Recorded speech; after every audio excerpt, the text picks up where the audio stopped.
estamos aqui diretamente da TV Foto Bruna para uma live com o pastor Rinaldo da Igreja Metodista daqui de Álvares Machado, do Jardim Bela Vista. Homem de Deus, que não precisa de apresentação, mas eu faço questão de apresentá-lo. Eu conheço pessoalmente um grande amigo meu, um grande amigo da população de Álvares Machado. Este homem de Deus, que sempre tem uma palavra de conforto, de incentivo. Este homem que sempre está à frente de todas as suas ações, de todas as ações sociais da sua igreja. Então tenho o prazer de apresentá-lo. Vem conosco aqui, pastor. Tudo bem, Luiz? Tudo bem, boa noite. Boa noite. Boa noite, né? Boa noite a todos e a todas que nos acompanham. E desde já quero expressar minha gratidão por você, Luiz, e pelo Gilmar, por essa grande oportunidade que nos deu para expressar um pouco, para falar um pouco sobre a nossa fé e sobre algumas angústias da sociedade. Estou à sua disposição, meu querido. Vamos fazer umas perguntas, né? Várias perguntas, várias perguntas para o senhor, né? E eu tenho certeza que o senhor não vai fugir nenhuma delas, né? Sim, estamos aqui para isso. Né? Eu quero aqui, primeiro, não uma pergunta, né? Mas é uma indagação que eu faço, né? O senhor sempre esteve à frente da Igreja Metodista, e como que começou, né? Como que foi esse chamado, né? Em que ano? Qual o sentimento que o senhor tem de estar à frente da igreja? Sim.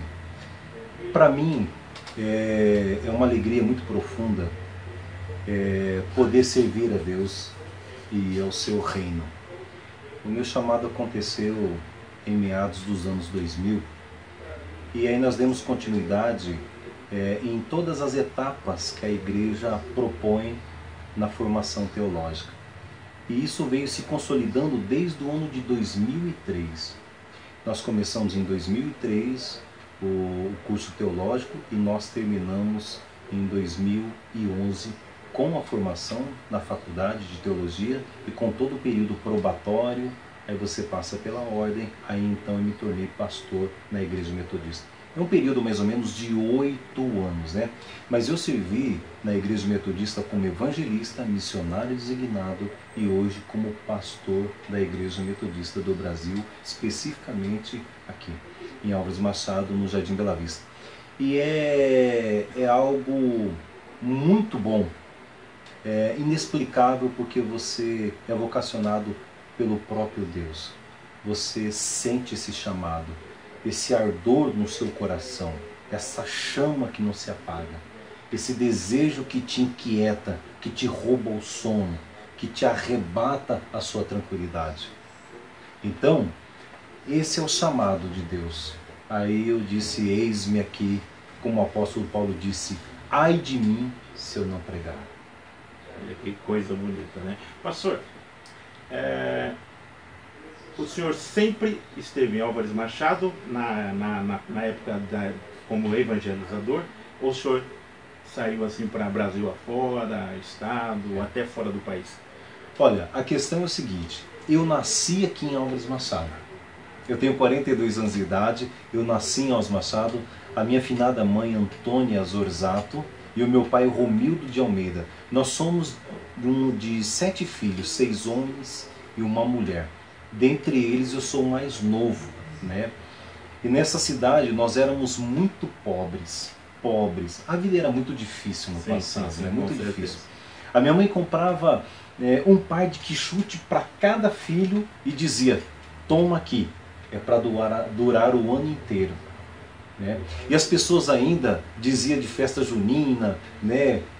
Vai a caráter. Eu usava roupa de festa junina o ano inteiro, porque todo retalho, pedaços de pano, minha mãe ia consertando e passava do mais velho para o mais novo. Então chegava em mim, eu já usava todas essas roupas, né? Eu me lembro muito bem que em Machado nem todo mundo tinha uma televisão e nós íamos no jardim e me fugiu a memória, não sei se é o seu Jordão ou Jordane, que abria a tampa ali do jardim e lá dentro tinha uma Telefunken. Quantos de vocês devem lembrar de uma Telefunken? Ou quantos de vocês Não, eu nunca sou ouviram falar do Telefunken? Eu sou um, porque nessa época também, eu morava aqui em Álvares Machado, né, só não cortando o senhor, e nós não tínhamos televisão, então ia eu, meu pai, minha mãe, né, e os meus irmãos na época nascidos, né, que era eu, o meu irmão segundo e depois o Guto, que infelizmente não está entre a gente. A gente ia lá pro jardim para assistir, na época, né, os Trapalhões, né, os Trapalhões. E o Silvio Santos e o também, Silvio Santos. né, que tinha Tinha dois pipoqueiros, um do lado esquerdo que é o seu João e o do lado de baixo, se não me falha a memória, é o seu Zé. Seu Zé, verdade, né? Verdade. Tempo bom, né? Tempo bom. E aí nós fomos crescendo nessa pegada, né? Sim. E eu sempre acreditei numa profecia que minha mãe dizia. Eu era muito feio e minha mãe dizia: filho, criança feia de pequeno se torna muito bonito depois de grande. E eu vejo que minha mãe foi uma profeta na minha vida e isso se cumpriu. Olha que coisa, né? Então quer dizer, primeiro sinal de Deus, né? Primeiro sinal de Deus. Foi da mamãe. A misericórdia de Deus me abraçou. Que coisa bonita. Pastor, além de exercer hoje, né, como pastor, mas antes, na adolescência, o senhor trabalhava em quê? Assim, como olha, rapaz, para ajudar o papai e a mamãe, que era difícil, né, na nossa época. Nós começamos, nós trabalhávamos de engraxate de sapato, alguns irmãos iam para a roça, a minha única irmã trabalhava de empregada doméstica, eu fui trabalhar no cartório, trabalhei no veterinário, eu trabalhei no açougue, trabalhei no depósito de bebidas Dona Edith, trabalhei na antiga Casa Aliança, né? E aí depois eu fui para a igreja, mas eu trabalhei assim, mas entregava panfletos na época da Brasimac, da extinta Brasimac. Seu João era gerente na época, né? Eu sempre digo o seguinte, que quem passou necessidade não tem o direito de escolher o serviço ou a comida que vai comer. Com certeza. Então, para nós que não tivemos essa oportunidade, a vida era muito difícil. Isso forjou o nosso caráter. Então, o que vinha, honestamente, nós trabalhávamos. Muito bom, pastor. Então vamos começar a nossa entrevista, né? Sim. Vamos sim, né? Vou fazer umas perguntas para o senhor. Deixa a Telefunken, né? de lado. Com certeza, né? Pastor, falando, né, da igreja, falando da religião, falando de como começou, como surgiu a Igreja Metodista? Então, a Igreja Metodista, nós estamos partindo para os 300 anos de existência. Ela surgiu na Inglaterra com os irmãos Carlos e John Wesley. Eles eram universitários, estavam vendo que a Inglaterra estava debandando por alcoolismo, a nação estava sendo destruída, o povo estava sem perspectiva de vida, então os seus projetos eram estagnados, estancados pelo meio. Então eles começaram a se reunir dentro da faculdade e começaram a cultuar a Deus. E chamando aquela mocidade para um comprometimento com o reino de Deus e os seus princípios. Crendo que uma sociedade só é mudada por intermédio do Evangelho, né? Martinho Lutero, reformador da fé e da religião, ele diz assim que a sociedade ela era transformada pela pena, porque era a sua caneta, e pela língua, a sua oratória. Então nós cremos que uma sociedade ela é pautada nos princípios bíblicos, nos princípios do reino, até porque também nenhum reino terreno pode sobressair ao reino celestial.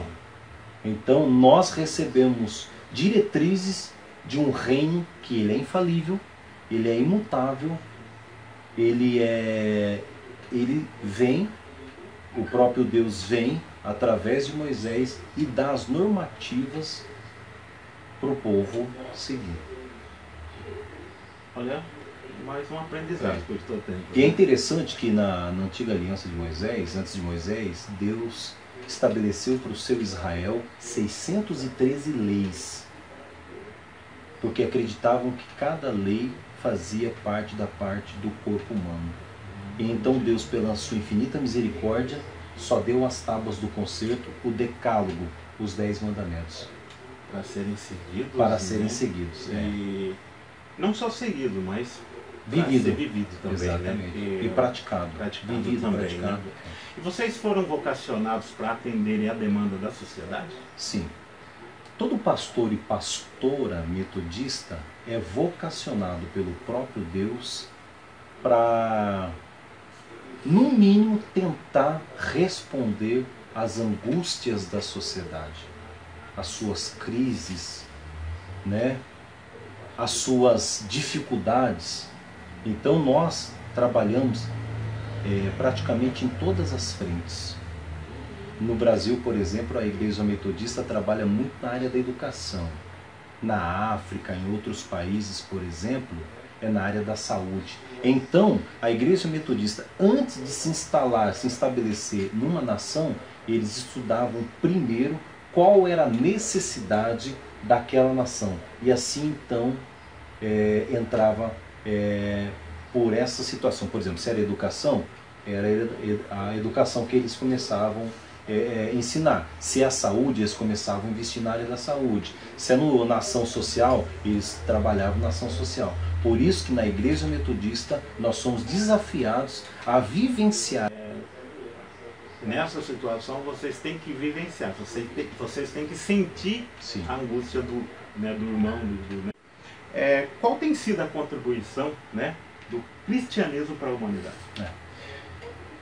Olha, não dá para você tirar ou separar o cristianismo da humanidade logo após o judaísmo. O judaísmo, ele é a base de tudo, tá? Ele é o solo preparado para que venha então a pedra chamada Cristo. O ser humano, por si só, ele é religioso. Até porque também Deus nos construiu, Deus nos fez e deixou um lugar vazio dentro de nós, cujo espaço só pode ser preenchido por Ele mesmo. Porque qual dentre nós vai promover uma festa e vamos ficar para o lado de fora da festa? Assim é Deus. Deus, Ele criou o ser humano para a glória do seu nome e deixou um espaço dentro de nós para que Ele preenchesse. Religião, do latim, é religare. É religar aquilo que estava desligado. O homem estava desconectado. O ser humano para com Deus é na cruz, Jesus Cristo. E é interessante que Santo Agostinho diz assim, que a cruz foi o púlpito aonde Deus pregou o amor, chamado Jesus Cristo. Que coisa, né? Em cima do que o senhor começou a me responder, né, nessa pergunta aqui, primeiro veio o judaísmo, depois o cristianismo, Sim. né? Uma pergunta até que eu me faço também às vezes, né? Jesus Cristo, ele era judeu, e como que se deu o cristianismo depois da sua morte na cruz?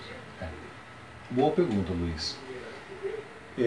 Jesus é judeu, porque ele é filho de uma judia chamada Maria e de um pai judeu chamado José. Tanto é que ele passou por todos os processos judaicos. Ao 8º dia, o seu papai o levou ao templo da sinagoga e ele foi circuncidado. Hoje nós chamamos de batismo, Sim. mas no judaísmo é a circuncisão. Corta-se o prepúcio do menino. Né? Você imagina até uma situação primitivas, né? Que era usado na época. E aí, só podia entrar no reino de Deus quem era judeu ou quem era circuncidado. As portas do reino diz, não, todo aquele que se arrepender, confessa seus pecados, ele recebe a salvação em Cristo Jesus. Então, Jesus começa, ele, com mais 12 pessoas extremamente simples, e eles acreditam nesse projeto de forma tão veemente que se pulveriza para o mundo todo, chegou até o nosso conhecimento e nos alcançou em Cristo Jesus. Só mais uma coisa, só mais uma pergunta assim, né, em cima dessa, né, dessa temática. Como Jesus, a religião judaica não tomou uma pouca... É assim, o judaísmo, eles são bem reservados. Eles são feitos de rituais, rituais de purificação, os mandamentos de Moisés, está entendendo? Então, ser judeu hoje não é fácil, porque eles acreditam que Deus o escolhera, como escolhera no passado mesmo, e só eles são detentores totais e absolutos da salvação. A salvação, no entendimento de um judeu, cabe somente a eles. Quando Jesus vem, nasce, prega, e em João capítulo 1, João Batista diz assim: eis o Cordeiro de Deus que tira o pecado do mundo, que tira o pecado do mundo, não é somente de algumas classes, de alguns privilegiados, é do mundo, né? Aí Jesus automaticamente traz o reino de Deus e mostra que ele não se estabelece dentro de um reino humano, dentro da nossa imaginação, dentro do nosso conhecimento. O reino de Deus, ele se expande. Ele é muito grande, até porque também Deus ele não pode ser preso, ele não pode se prender à filosofia, simplesmente a uma religião. Por quê? Porque senão ele não seria Deus. Ele não teria sua própria liberdade de ir e vir, de fazer o que bem entende. Ele não é preso a dogmas humanos. Nós temos que lembrar o seguinte: nós somos criaturas e Deus é o Criador. Nós não criamos Deus. Foi Ele quem nos criou. Então esse negócio, só vai para o céu esse, só vai para o céu aquela religião. Esquece isso aí. Tá? A salvação é em Cristo Jesus. Foi exposta a vergonha do próprio Deus na cruz do Calvário. Rasga-se o véu do templo. Agora todo mundo tem acesso ao trono de Deus. Só para a gente terminar esse tema, né, para a gente prosseguir com a entrevista. É mito ou verdade que os judeus ainda esperam pelo Messias? Sim, é verdade. Então quer dizer que eles não acreditam que aquele Jesus de 2000 e poucos anos atrás, então não é o Messias verdadeiro? Não é, porque na cabeça deles a profecia era que viria da raiz de Jessé, da família de Davi. Davi era um lutador, era um homem que manuseava com tanta destreza a pena para escrever o Senhor é meu pastor, quanto a espada de matar milhares de pessoas. Eles gostariam de um Jesus libertador, politicamente dizendo, porque Israel, uma arma, então, sim, que fizesse uma revolução. Eles esperavam que Jesus o libertasse da opressão que Roma exercia sobre Israel. E aí quando Jesus, um jovem, vem com um discurso dizendo o seguinte: se alguém te fere um lado do rosto, dê o outro lado. Se alguém gosta no seu rosto, não pragueje. Ore por aqueles que falam mal de você. Ama os que te amaldiçoam. Os judeus dizem o seguinte: esse tipo de Yeshua, que é o Jesus, Yeshua, eles não aceitam. Tanto é que eles não têm o Novo Testamento. Só que um judeu não pode negar a escrita de um outro judeu. E o Novo Testamento foi escrito por judeus. Olha que coisa interessante, né, pastor? Interessante. Que coisa, né? E onde vocês pretendem chegar? Nós pretendemos chegar aonde tiver o sofrimento humano.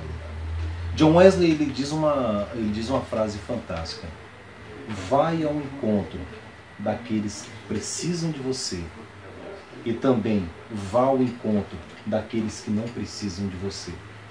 Porque os que necessitam de você precisam da sua ajuda. Vá ao encontro daqueles que não precisam de você, porque eles precisam também de Jesus. Nós pretendemos chegar aonde o Evangelho chega, muda circunstâncias, situações, muda catástrofes, muda a desesperança em esperança, Porque muitas vezes hoje a nossa visão é muito limitada. Nós abrimos a janela da vida e nós olhamos por uma janela muito acinzentada, sem expressão de vida, sem alegria, sem prazer, sem motivação. E quando na verdade Deus está nos mandando fechar essa janela, abrir uma outra janela e ver um mundo mais florido, mais colorido, ver a expressão da graça de Deus em tudo. Então Deus está falando hoje, olha, abra outra janela, sai dessa janela acinzentada e vai para uma janela colorida. Interessante, né? Lembrando que estamos fazendo de tudo para dar a melhor transmissão. Ok, gente? Olha, algumas falhas, né, aconteceram, mas foi por falha técnica ou de técnica, tá? Mais uma vez, nós estamos lembrando vocês, né, que estamos fazendo de tudo para dar a melhor transmissão. Ok? Na próxima, tá? A próxima que nós vamos ter é com o Danilo Brambila, da veterinária Brambila. Gente, é ao vivo, então algumas coisas acontecem. Tá? Pastor, o que se faz necessário para eu ser salvo? Isso aí foi a pergunta que Nicodemos fez para Jesus, né? Exatamente. Né? O que eu preciso fazer para ser salvo? A mesma pergunta que Nicodemos fez. É interessante que no capítulo 3 de João, Nicodemos, ele era um dos principais lá da sinagoga, era de uma família muito bem, de um conforto financeiro muito grande, era um homem muito respeitado. E aí ele, para que não fosse visto por ninguém durante o dia procurar Jesus, ele por volta da meia-noite procura Jesus. E Jesus, ele era uma pessoa simples assim como nós, ele usava as coisas que estavam em sua volta. Quando ele fala do vento, é que possivelmente eles estavam perto de palmeiras e o vento batia. E ele dizia para Nicodemos, olha, é necessário nascer de novo, da água e do Espírito. Assim como esse vento, aí bateu um vento na hora, ninguém sabe de onde vem, para onde vai, é todo aquele que é nascido para Deus, por Deus, da água e do Espírito. O que é necessário ser salvo? Ter um coração arrependido, voltado para Deus, ter Cristo como Senhor da sua vida e fazer aquilo que Jesus mandou fazer. Né? Nós achamos fácil. Né? Mas na verdade não é fácil. Certa vez um jovem rico aproximou de Jesus e disse, mestre, o que é necessário para que eu seja salvo? Jesus disse assim, guarda os meus mandamentos. E o jovem disse assim, os teus mandamentos eu tenho guardado desde a minha mocidade. E aí Jesus falou assim, tudo bem, vende tudo que tens e dá aos pobres. É claro que Jesus não queria que ele vendesse tudo e desse aos pobres, mas Jesus, ele foi até o ponto que aquele jovem queria chegar. Tocou na ferida. Você quer entrar no reino? Se desprende das coisas do mundo, porque então as coisas do mundo se tornam o reino da pessoa. É interessante que eu me lembro daquele programa Chaves. Chaves, né? Todo mundo. Sim, sim. Você sabe por que ele mora no barril? Porque isso é baseado num filósofo. Tinha um filósofo na Idade Média que ele morava num barril. Por quê? Porque ele não possuía nada para que o nada o possuísse. Porque eu só posso dar alguma coisa quando é meu. Se tem algo que eu não posso dar, esse algo não é meu. Esse algo não me pertence. Por isso que o filósofo morava dentro de um barril. Olha, toca fundo, né? Porque um exemplo assim, eu penso, né? Eu sou leigo, né? Em alguns assuntos, né? Não conheço tudo, mas assim, e se você não tem nada para oferecer em termos materiais, né? Você não tem como negar para o irmão que precisa de alguma coisa. Já em termos, né, de um abraço, de um afago, né? Tem um ditado que fala, né, que você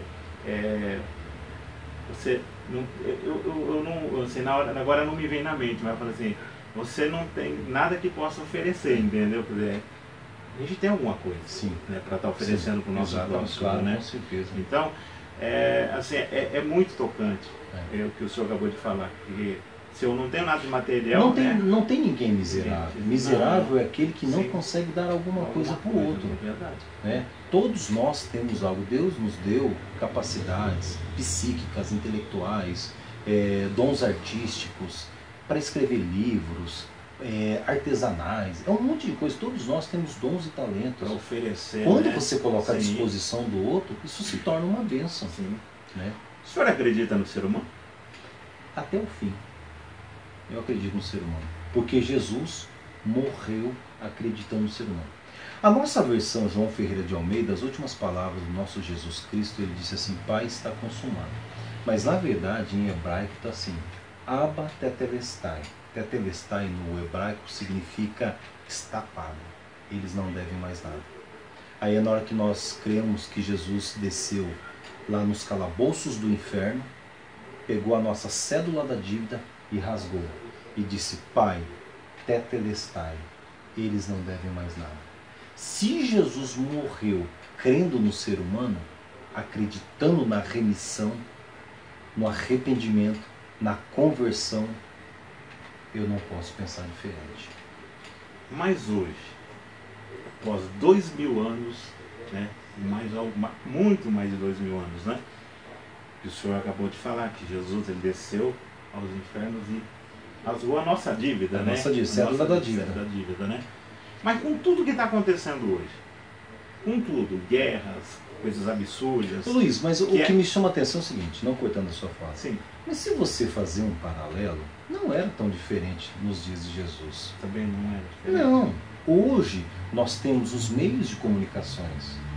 Hoje uma notícia leva segundos ou minutos para alcançar várias partes do mundo. Naquela época, o terror, a barbaridade, a guerra, a violência, a arrogância, a soberba do ser humano, a ganância de poder, isso já existia. Isso já existia. Só não era veiculado no meio de comunicação. Isso é verdade. Né? E antigamente a população, quantas mil pessoas existiam? E hoje nós somos quase, alguém diz, 8 bilhões. Então é complicado mesmo. É complicado. É complicado, né? Uma outra coisa assim que eu faço, né, uma pergunta que eu faço para o senhor agora, né, também, nesse momento, né? O pastor americano, o Martin Luther King, né? Sim. Disse assim: eu tenho um sonho. Mas qual é o sonho do pastor Rinaldo? O meu sonho vai ao encontro do pastor negro batista americano, que, se não me falha a memória, ele foi morto aos 39 anos de idade, se não me falha a memória. Sim. Quando ele disse eu tenho um sonho, é porque ele gostaria que os seus filhos fossem comparados não pela cor da pele, mas pela capacidade de assimilação, de conversação, de relacionamento. Não logo de cara fossem discriminados. Você é um negro. Anulando todas as suas capacidades, dons, habilidades. Você está entendendo? Eu também tenho um sonho de uma sociedade mais justa, de uma sociedade mais humanizada. E é interessante que eu falo assim, que Jesus, para pregar o Evangelho, se tornou humano. E hoje a religião quer tornar-se Deus para pregar o Evangelho. Eu tenho um sonho, onde não falta o pão na mesa do trabalhador, onde o trabalhador tem o seu serviço, onde todos têm uma educação de qualidade, onde todos respeitam os nossos velhos nas praças, aonde todos digam bom dia um para o outro. É uma sociedade curativa, curadora. Então esse também é o meu sonho, que é mais ou menos lá, não concordo plenamente, mas Imagine, a música do John Lennon. Imagine on, né? Aí ele fala: se não houvesse religiões, é necessário ter religião. Entretanto, nas outras coisas eu concordo. Se não tivesse guerra, se não tivesse ganância, soberba, arrogância, prepotência, discriminação, tantas e tantas coisas.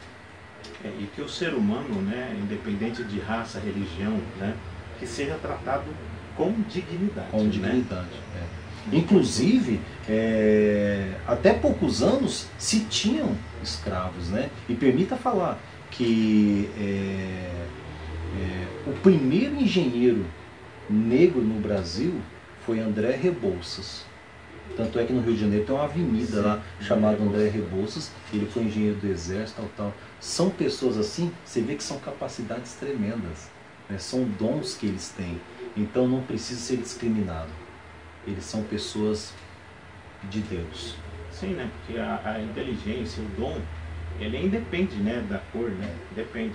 Porque, um exemplo, que eu sou branco, eu tenho mais inteligência, eu sou mais inteligente do que um negro, ou do que um de outra raça, sim, né? Que sim. Nosso país é miscigenado, né? Tem várias raças, né? Exatamente. E nós somos né, o composto de tudo, né? Que foi misturado. Se não me falha a memória, o Brasil é o segundo ou a terceira África. O Brasil. Para ver como é que é as coisas. Exatamente. Né?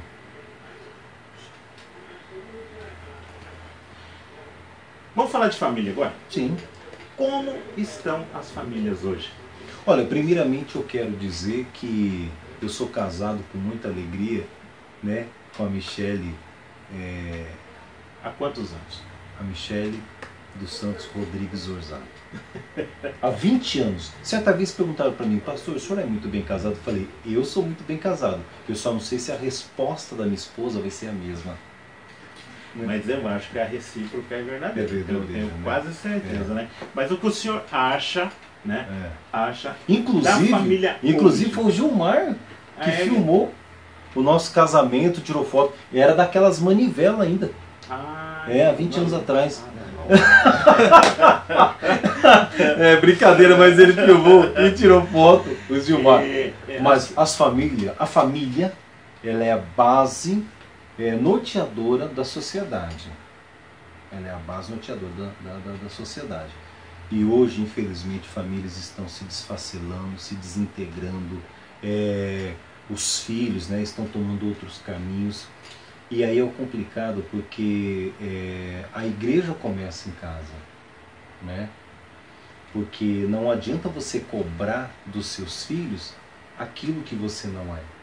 Tanto é que a Bíblia diz o seguinte: ensina o seu filho no caminho, e não o caminho.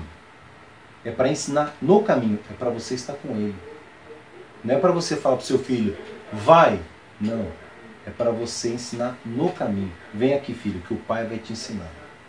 Né? E a família tem que se fortalecer.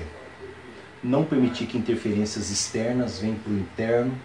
Né? Não permitir amizades abusivas.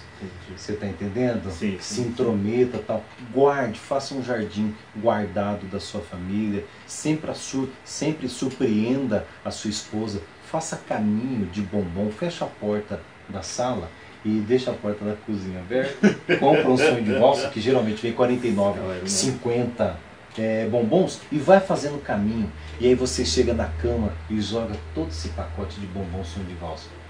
Se o marido preferir o chocolate, aí tem problema. Aí é problema mesmo, é verdade? Né? Muito. Então, mas sempre invista. Sim. E invista no seu patrimônio. Podendo comprar uma roupinha para a esposa, compra. É o patrimônio, é o homem que vai usufruir de toda essa beleza. Com certeza, né? Aí, ó, tá o recado do pastor Rinaldo, né? Você que é casado, você que pretende casar, olha, uma dica que eu também vou seguir. Não é que eu não faça algum mimo para minha esposa, mas é mais um que eu vou estar aqui, né, acatando, né, colocando aqui no meu coração e com a possibilidade de logo fazer, né, esse presente para a patroa, né? Exatamente. Pastor, quais os problemas que mais afetam aqui na nossa sociedade? A nossa sociedade, drogadição,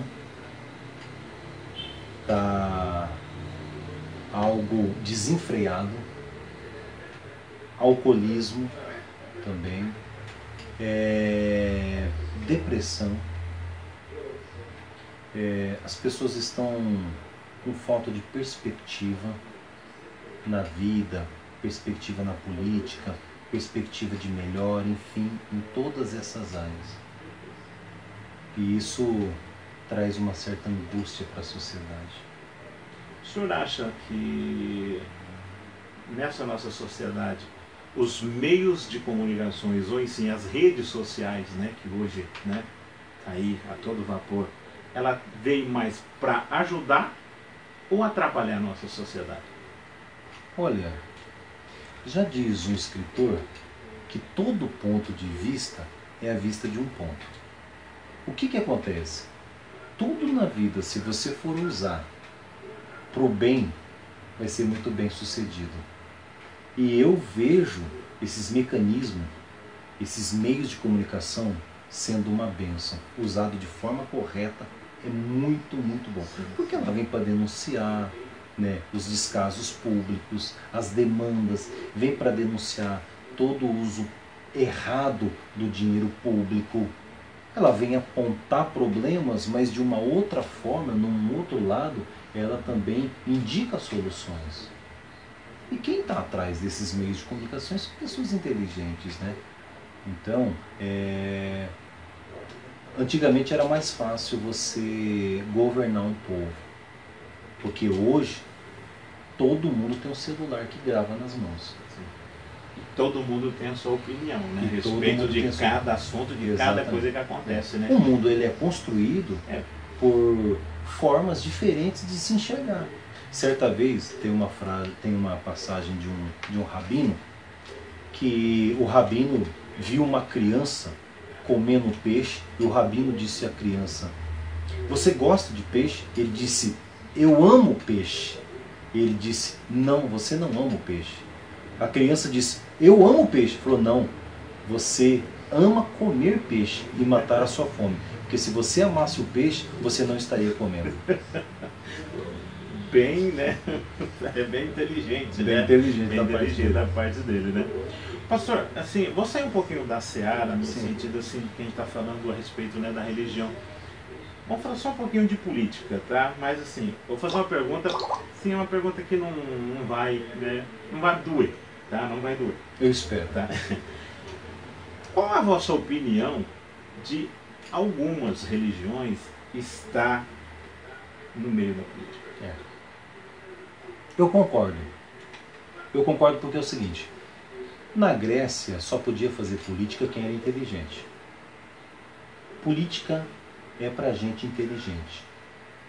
Política não é para picaretas de plantão. Aí lembro-me de uma frase de Albert Einstein, que os ausentes nunca terão direito. Se eu sou uma pessoa de bem e eu não me coloco para ser votado pela população, outra pessoa com má desígnios, com maus pensamentos, entra no meu lugar. O mal só ocupa o lugar quando o bem se ausenta dela. Outra vez Albert Einstein. O que você tem medo, Einstein? O que me pasma, disse o Einstein, não é a violência dos maus, mas é o silêncio dos bons. Então, se você pegar política de Deus, política de Deus, aí você vê, vamos lá, José se tornou governador. Aí você pega Daniel, Sadraque, Mesaque e Abednego. Você pega Isaías, que tinha acesso constante ao trono palaciano, conversava com o rei. Então você tem que ir para influenciar as pessoas. Mas vale lembrar, eu não posso ser influenciado pelo lugar. Eu tenho que influenciar o lugar que eu vou. Isso é correto. Só que a igreja metodista, nós respeitamos, porque a igreja metodista não proíbe o pastor de ser candidato. Entretanto, tem que se abdicar do ministério pastoral para ser candidato para vereador ou prefeito. E na opinião do pastor, tá? Na opinião do pastor, o senhor acha que o nosso país, com todos esses políticos que estão aí, não foi feita renovação nenhuma na parte de Senado e também na Câmara do Deputado Federal. Você acha que o país tem jeito? Tem. O país tem jeito. O Brasil vai melhorar, nós cremos. Só falando um pouquinho, houve uma grande reformulação. No Senado, mais de 50 senadores entraram e também mais de 200 ou 300 deputados federais entraram. Então é um povo novo que está vindo com ânimo, com força e vai colocar o Brasil no trilho e nós vamos... O que era para ter sido feito há muitos anos atrás, vai ter que ser feito agora. Muita gente acompanhando a nossa live aqui de hoje, né? E mostrando que Álvares Machado tem muito para mostrar ainda. Mostramos o Dr. Juliano, hoje o pastor Rinaldo que está aqui, né, conosco, né? E semana que vem nós vamos estar com o Danilo Brambila, né, da Veterinária Brambila, né, na próxima segunda-feira às 20 horas, tá? Então, ó, já estou fazendo o convite para estar junto novamente conosco aqui, diretamente, né, dos estúdios da TV Foto Bruna, tá ok? E o próximo pode ser você, tá?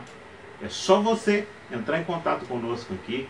Você que tem alguma coisa para falar sobre Álvares Machado, você, né, que quer, né, fazer parte da nossa família aqui, TV Foto Bruna, né? Então, ó, nos ligue, entre no nosso site que é www.tvfotobruna.com.br e venha ser o nosso parceiro, tá? E agradecendo aqui a todos os nossos parceiros, né, que já estão conosco, que acreditam nesse projeto, né?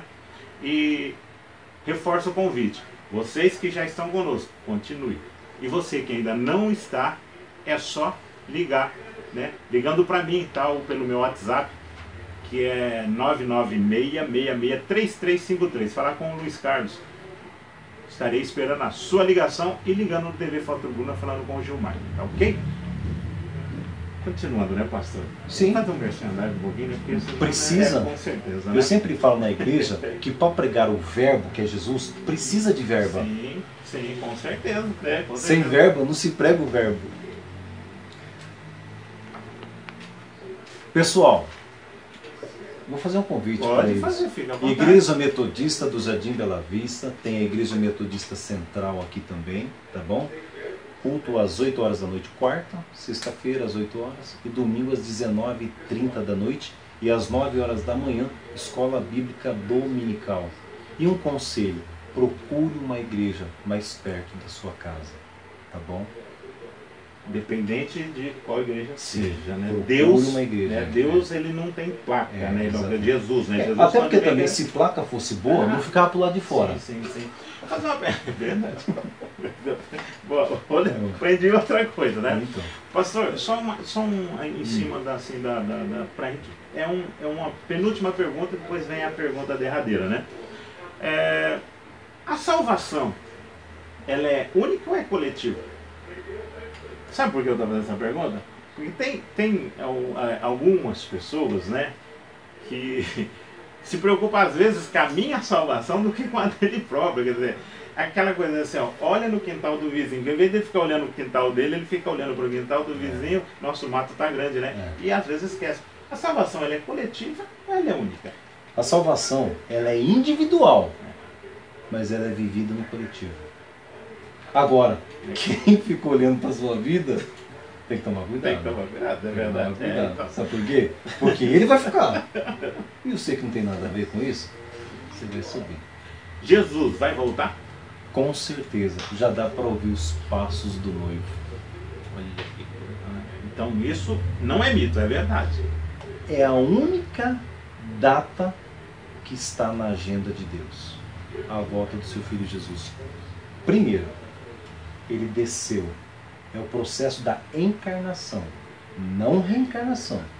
O verbo, o Logos de Deus que se tornou carne, habitou no meio da gente. Ele veio, morreu por amor a nós. Agora, não é mais ele que virá à terra. É os salvos que vão ao encontro dele, porque ele já veio uma vez. Agora nós queremos ao encontro dele. Então não vai ter a possibilidade, né, de o próprio ser humano assassinar ele novamente, então, né? Não, isso aí não tem. Até porque também Jesus foi morto de forma cruel na cruz do Calvário. Entretanto, antes dele morrer, ele disse assim, ó, ninguém tem poder de tirar a minha vida. Eu mesmo a dou. Ah, então na verdade ele se doou. Se ele pudesse, né? Se ele quisesse, né? Se pudesse, não, eu fiz uma colocação errônea. Mas se ele pudesse salvar, é como. Rapaz, Deus porque encarnado. Jesus tinha duas naturezas que habitavam nele. Ele era vero homo e ele era vero deo. Ele era verdadeiramente homem e verdadeiramente Deus. Se ele, ao falar no Getsemane, Pai, se possível, passe de mim esse cálice. Aí foi o vero homem que falou, né? O vero homo. Era homo, né? Homo, porque o homem, ele estava com medo. Porque ele sabia o que esperava ele. Mas se ele falasse assim, ó, acaba com tudo, acabaria. Mas ele foi até o fim. Morte e morte de cruz. Tomou o cálice. Tomou o cálice, a dor, sofreu cusparada, foi insultado, esmurrado, apedrejado, xingado, humilhado. Então, por amor a nós. O que foi maior do que a dor que Jesus sentiu foi o amor. Aí eu volto a dizer o que Santo Agostinho disse, que a cruz foi o púlpito onde Deus pregou o seu amor. Então vamos agora à nossa última pergunta. Tá?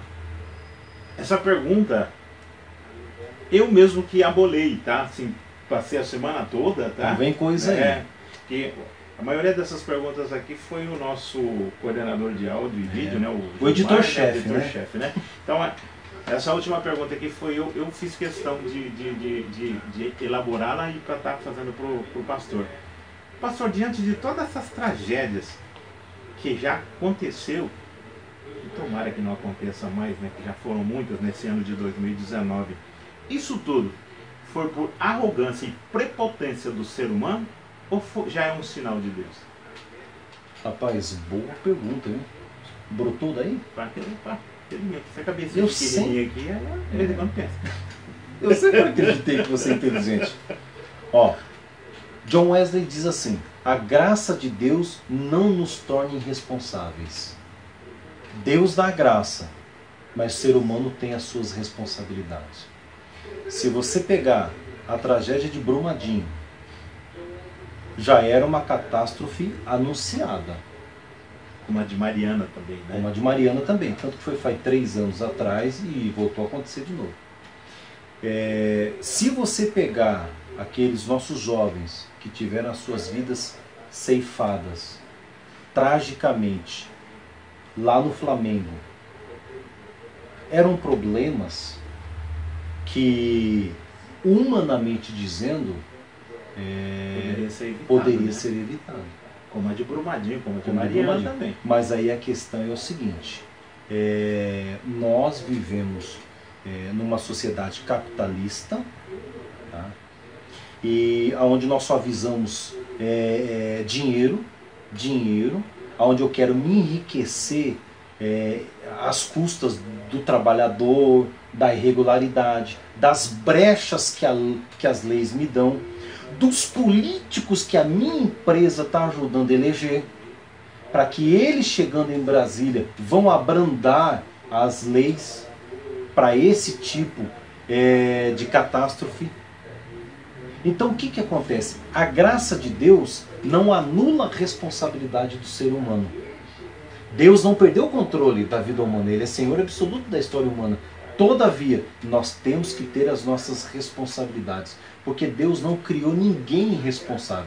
Nós somos a imago Dei de Deus, nós somos a imagem e a semelhança de Deus. Ele nos dotou com capacidade, com inteligência, com sabedoria, e Ele diz assim, ó, dominai sobre todas as coisas. E Paulo em Romanos é interessante que ele diz o seguinte, olha, a criação geme com dores de parto. Você já viu uma mulher gemendo com dores de parto? A mulher grita. Ela grita com dores de parto. É assim que está a nossa criação. Brumadinho estava gemendo com dores de parto. Não tinha outra saída. Aquilo ali era uma catástrofe anunciada. Ia acontecer. como em vários lugares no Brasil também. Você está entendendo? Então isso aí é prepotência, você falou bem, arrogância, isso é ganância do ser humano. Inclusive o presidente da Vale foi lá e defendeu, dizendo que a Vale é a joia do nosso país. Não quero dizer se é joia ou não. Entretanto, o que compete a eles têm que ser responsabilizados por isso. Com certeza, né? E sim, tem certas coisas assim que acontecem, né, no nosso país que a gente fica até surpreso ainda. Na minha idade, com 52 anos de idade, ainda fico surpreso com algumas coisas que acontecem no nosso país. E uma delas foi Brumadinho, uma delas foi o presidente da Vale. Sim. E lá, né, perante, né, audiência e falar que a Vale não tem... Está isenta de qualquer responsabilidade. Porque aquilo ali não foi culpa deles. Não foi culpa deles. Aconteceu porque tinha que acontecer. Não é isso, né? Infelizmente. Como também, lá no Flamengo também, né, que está agora uma briga judicial, né? Exatamente. Quanto vale uma vida humana, né? É complicado também, Exatamente. né? Mas, pastor, ó, antes de agradecer, né, por essa live que o senhor nos concedeu, que com certeza todo mundo gostou, ainda está gostando? Bom, pelo menos é o que eu espero, né? Eu queria que o senhor deixasse uma mensagem, né, para a população de Álvares Machado, tá? E também para o seu rebanho, né? Porque quando eu falo assim, deixar uma mensagem, né, para a nossa população, né, ecumenicamente, né? Porque nós, né, Sim. que aqui quem está assistindo a nossa live, com certeza o senhor pode acreditar que não é somente o vosso rebanho, que eu tenho certeza que deve estar 200%. Sim. Né? Mas tem mais pessoas de outra religião que, para ouvir um pouquinho, né, que o senhor, né, do que o senhor pensa, do trabalho que o senhor faz, teria muito mais perguntas para estar fazendo, tá? Porque é um tema muito gostoso de estar falando. Sim. De Deus, né, é maravilhoso, maravilhoso, né? Então, qual é a última mensagem que o senhor deixa aí para a nossa população? É interessante, você falou do ecumênico. Ecumenismo vem da palavra grega oikos, que é todo mundo habitado dentro, né? E como de fato nós habitamos no mesmo planeta, nós dividimos das mesmas tragédias, né? Não tem como o Brumadinho não ter nos atingido, a lama não chegou em Machado, mas as lágrimas foram derramadas aqui. A dor da perda daquela mãe que estava gritando, sem referencial, sem uma bússola norteadora, porque perdeu absolutamente tudo. Isso é se humanizar. Isso é se humanizar. Então, a mensagem que eu deixo é o seguinte: busque Deus. Sirva Jesus servindo ao seu próximo.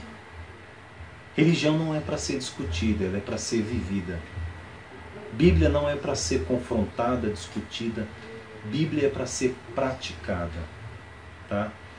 E assim como Ezequiel, o profeta, chegou no vale de ossos secos e Deus disse: o que tu vês, Ezequiel? Ele disse: somente um vale de ossos secos. Quem sabe você está hoje enxergando só um vale de ossos secos, sem nenhuma expressão de vida, só ossos em cima de ossos. Deus disse ao profeta: dá uma palavra de ordem, porque o resto sou eu quem faço. O possível cabe a nós, o impossível é parte de Deus. E o profeta Ezequiel deu uma palavra de ordem para aqueles ossos, e aqueles ossos reviveram, se tornaram um batalhão, um exército. A sua vida está assim, meu querido? Fique em paz, lance uma palavra de ânimo, creia, não desista da vida, tá bom? É muito bom viver, Deus vai te dar graça, tá? As dificuldades, como diz o Dr. Augusto Cury, ela vem por dois propósitos: ou para te destruir ou para te construir. Use as dificuldades da vida para ser construído por ela. Álvares Machado, Omnia Pátria. Deus abençoe o prefeito Roger, o prefeito em licença, o Cabreira, os vereadores, toda a população, 24 mil e poucos habitantes. Que Deus abençoe o seu lar poderosamente. Deus abençoe esse trabalho extraordinário Deus abençoe o Luiz, uma pessoa carismática, simpática, com um futuro imenso pela frente. Espero você substituir o Bonner e o Gilmar também, que nos proporcionou esse momento tão maravilhoso. Gente, fique ligado aqui no Foto Bruna, tá bom? Deus abençoe, em nome de Jesus. A TV Foto Bruna está nas redes sociais e veio para ficar. Nós estamos fazendo um convite a você, né, que está aí nos acompanhando, né, você que é empresário, você que é comerciante aqui em Álvares Machado, né, e também de nossa região. Venha fazer parte desse projeto do TV Foto Bruna, que está, né, com um projeto muito bonito, que é mostrar as coisas bonitas de Machado. O TV Foto Bruna não veio aqui para fazer denúncias, e sim para mostrar o que Machado pode oferecer para você e o que se pode ser feito por Machado também. A TV Foto Bruna também está lançando, né, a partir do próximo mês, né, dia 1º agora de março, né, uma lista digital, tá? Uma lista digital para que você acompanhe todo o comércio de Machado com telefones, né? E também tá com o ícone de Cidade Viva. O que vem ser Cidade Viva? Mostrar em fotos e vídeos, né, toda a história de Álvares Machado. Então eu convido a toda a população, empresários e comerciantes, a fazer parte desse projeto, porque é um projeto bonito, é um projeto que nós vamos estar mostrando que Machado é uma cidade maravilhosa. Você que às vezes acha que não tem nada de bonito para mostrar em Machado, fique ligado no TV Foto Bruna. Você vai ver que tem muita coisa a ser feita por Machado, no sentido de prosperar a nossa cidade e também juntamente com a nossa população. Você pode entrar no site www.tvfotobruna.com.br. Este site é um canal, tá? Um canal de comunicação para você. Então, gente, olha, mais uma vez reforçando, você que queira fazer uma live, você que tem uma história bonita dentro de Machado, entre em contato não só com a TV Foto Bruna através do Gilmar, mas comigo, Luiz Carlos. Eu estarei à disposição de vocês, tá? Meu WhatsApp é 996663353. Espero por vocês. Na próxima segunda-feira, às 20 horas, estaremos, né, aqui nos estúdios do TV Foto Bruna, fazendo uma live com o Dr. Danilo Brambila, da veterinária Brambila, tá ok? Quero aqui agradecer imensamente, tá, a presença do pastor Rinaldo, agradecer também, esquecemos de falar, né, pastor Fábio, né? Alves e Ocó. Tive o prazer de conhecer ontem, né, mais aprofundamente o primo, né? O primo Márcio também, que inclusive é meu vizinho, né? Então, é uma felicidade, sabe, uma felicidade muito grande. Quero agradecer de coração imensamente a vossa presença. Eu que agradeço, tá bom? E assim, tá, que o senhor quiser, pode voltar novamente. Tá bom, tá? Porque eu agradeço. Foi poucas, tem muito mais perguntas. Sim. A gente precisa conhecer mais. Faz um apanhado das perguntas aí, uma próxima vez nós vamos ver. Com certeza. Muito obrigado. Eu que agradeço. E Deus abençoe o senhor, o pastor Fábio também. Gente, boa noite.